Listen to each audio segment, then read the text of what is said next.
Good day everyone, we are the Group 4 and we are presenting the Ultrasonic Hull Condition Survey. So before we start, we have searched some documents or files that we would use to demonstrate you how to conduct a ultrasonic thickness gauging test. So as you can see, we have the search documents. So dito is nakalagay yung report on marine survey. So steel hull survey or ultrasonic testing of the vessel. The name of the vessel is the New Smyrna Inlet. Then this type of vessel is a tug or towing vessel. So it was prepared exclusively for Big Boat Marine LCC. So dito is parang siya yung company. Then it was conducted by Captain John Bannister, SA Marine Surveyor on April 6, 2010, which when the survey was conducted. You have the report introduction comments. So dito is nakalagay at the request of Mr. Bob Berg, which is the representative, the representative of Big Boat Marine LCC, yung company, the prospective buyer of the vessel, New Smyrna Inlet. So dito is nakalagay siya na si Mr. Berg is nag-request siya ng 50 shot ng ultrasonic sound test sa steel hull ng MV New Smyrna Inlet. So para makita niya na kung seaworthy pa rin yung kanyang bibiling tugboat. So dito, this test would only include the stern, bow, topsides, chins, and bottom of the hull. Then doon, they agreed to conduct the hull condition survey. So the current vessel's owner representative, Mr. Don Nets, was made aware of the time and date of the intended survey prior. So dito, sa report is nakalagay din doon yung pinagkasundoan ng dalawang buyer and owner na then nakalagay din doon is yung kung anong part ng barko lang ang kanilang itetest. So in there, so the weather on the day of the survey was partly cloudy with an average temperature of 76 degrees Fahrenheit. So ultrasonic sounding were taken of the hull with a calibrated Positector UTG STG ultrasonic thickness gauge. So dito, sinabi rin yung gagamitin nilang equipment para sa kanilang ultrasonic testing. Then, after nun, this survey was strictly limited to taking thickness sounding on the steel hull. There was no other testing of the vessel systems that were inspected. The hull condition survey is a snapshot of time. So dito sinabi din na kada survey is kinunan nila ng litrato para mag-improve.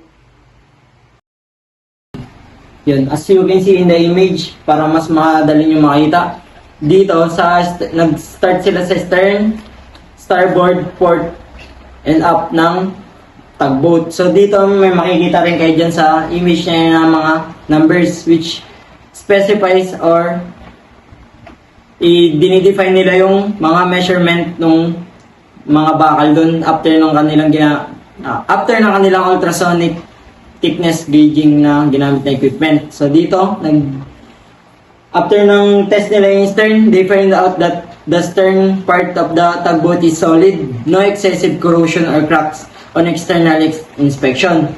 And next is the stern through hull fittings. So may nakita silang minor rust daw, katulad na rin sa side through hull fittings.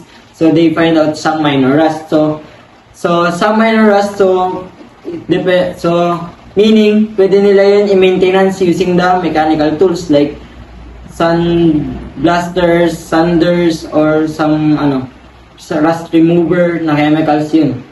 Then sa rub rail, intact fair conditions. So sinabi yun dito, nasa fair conditions din yung rub rail. So yung rub rail is small tires fastened to the port and starboard shear of the vessel, protect the sides. So dito, alam natin naman na yung vessel type is sa tugboat or towing vessel is, so syempre may nakita sila ng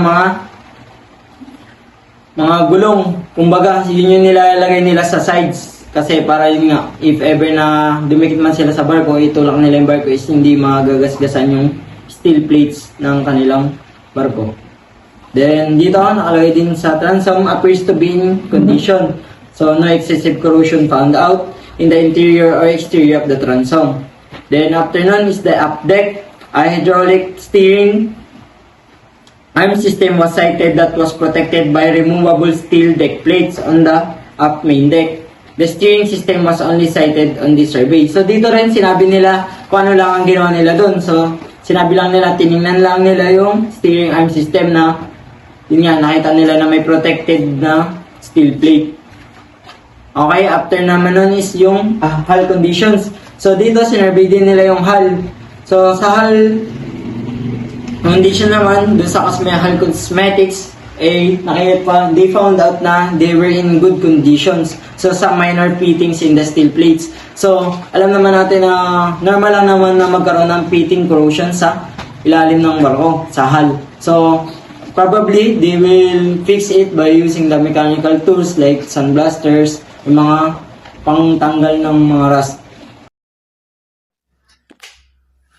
For this document, USCG official document number is 544748 and document use is code-wise unrestricted. And this document home port is Fort Lauderdale, Florida. And this vessel specification is steel. For document followed, the survey was completed using a reference, the federal regulation and amendments issued and enforced by United States Coast Guards under the authority of Title 33 and 46 of the United States Code and Federal Regulations. In addition, the American Boat and Yacht Council and National Fire Protection Association voluntary standard were used as reference during the survey. This EBYC and NFPA voluntary standard practices the general followed by most vessel manufactured today. For survey inspection comments, all system or components inspected and described herein are considered serviceable and are functional except indicated in the survey report and recommendation section. Electronic device and instruments were checked for power up only, not for functionality or not on functionality. If a component is not identified in this report, it was not inspected. Priority 1 are related on safety and regulation findings and listed as read in the report. And for priority 2, are related is maintenance and standard findings and are listed in green in the report.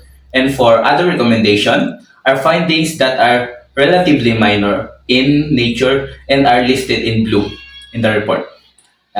In the nature of maritime vessel, the deterioration where are the accidents to occur, and as such, this report therefore represent the condition of the vessel only at the same time and survey conducted.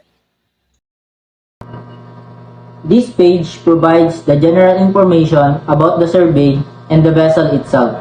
So ito pong page na ito ay nagpo-provide ng pangkalahatang impormasyon about doon sa survey and also doon sa information ng vessel. It states that the survey was done on April 6, 2010 by Cap John Bannister for Big Boat Marine LLC. So, ginawa po nila yung survey na yon noong April 6, 2010 na pinangunahan po ni Cap John Bannister ng Big Boat Marine LLC, with the main purpose of assessing the steel hull using ultrasonic test for commercial use. The vessel, a 1973 diamond manufacturing tugboat named New Smyrna Inlet, was inspected while out of the water and no sea trial was conducted. Ayun, ang barko daw po na yon ay isang 1973 diamond manufacturing tugboat and nagngangalan po ito na New Smyrna Inlet. Then, in-inspection po ito while wala po sa tubig, then walang sea trial ang kanilang ginawa. It also notes that the hull ID number was not found and that the state registration sticker was expired. So yon, nung nag-survey po sila ay wala din pong natagpo ang hull ID numbers, then yung registration sticker ay expired na rin po. The boat is described as a 42.6 foot long steel tugboat powered by two Detroit diesel engine with twin propeller. So yung barko po ay dinescribe nila as 42.6 foot ang haba. Then naglalaman po ito ng dalawang Detroit diesel engines na mayroong twin propeller. Recommendation na notes for sa battery charge. Sa 12 volts system, ito ay fully charged. Pag 12 volts, 75 charge battery. Pag 12.4 volts, ito ay 50% charge battery. Pag 12.2 volts, ito ay 25% charge battery. Kapag naman 12.0 volts, ito ay discharge battery. And pag 11.9 or less, ito ay kailangan ng i-check ang battery sa condition at frequency. Dito naman sa inboard propulsion system, meron tayong main engines. Nagbigay na din sila ng notes kung una, it is good practice when buying a used vessel that fluids, engine and outright be changed and the raw water cooling impellers also be changed. Sunod, nagbigay sila state na terms and condition agreement. It's understood that the attending surveyor is not an engine or transmission surveyor. As such, I recommend that all gasoline engines and transmission be inspected by a qualified engine surveyor or mechanic to determine the internal condition of the engine, transmission, gears and pumps, heat exchanger and coolers, or etc. Sa tankage, meron tayong fuel tanks. Sa manufacturer labels, ito ay NA. Sa fuel supply lines, nagbigay sila ng notes na most fuel hose manufacturers now recommend fuel hoses to replace every 5 years, just like replacing older signals flares. Ang barko ay mayroong dalawang propeller na gawa sa bakelite bronze at ang bawat isa ay mayroong 3 blades. Sa sitwasyong ito, ang propeller ay nakitaan ng mga kalawang pero hindi iyon malala or hindi ito nagbibigay ng malaking damage. Ang propeller, shaft at saka ang rudder ay maayos ang kondisyon at ang mga timon ay nasa mabuting kondisyon din na gawa naman sa steel.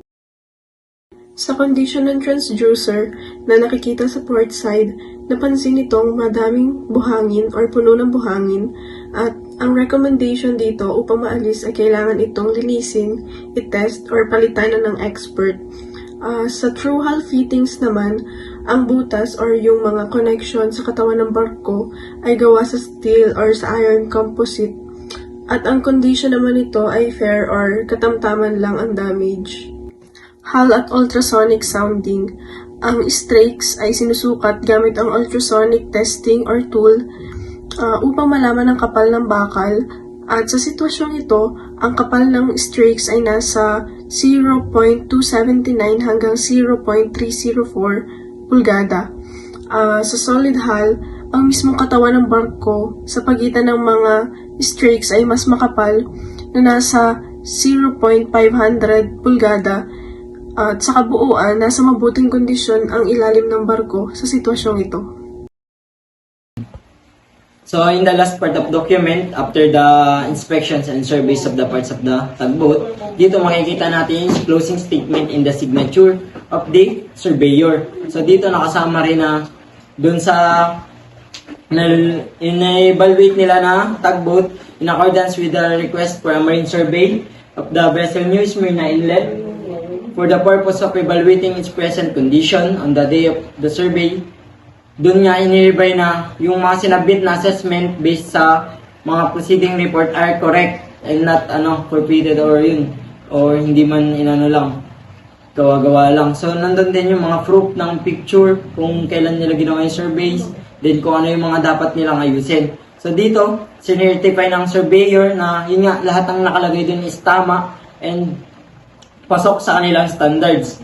So yun, doon sa makikita dito rin sa survey certification ay yung kanyang signature na yun, ibig sabihin valid yung ginawa nilang survey, then yun, pwede na lang gamitin yung vessel as a seaworthy vessel.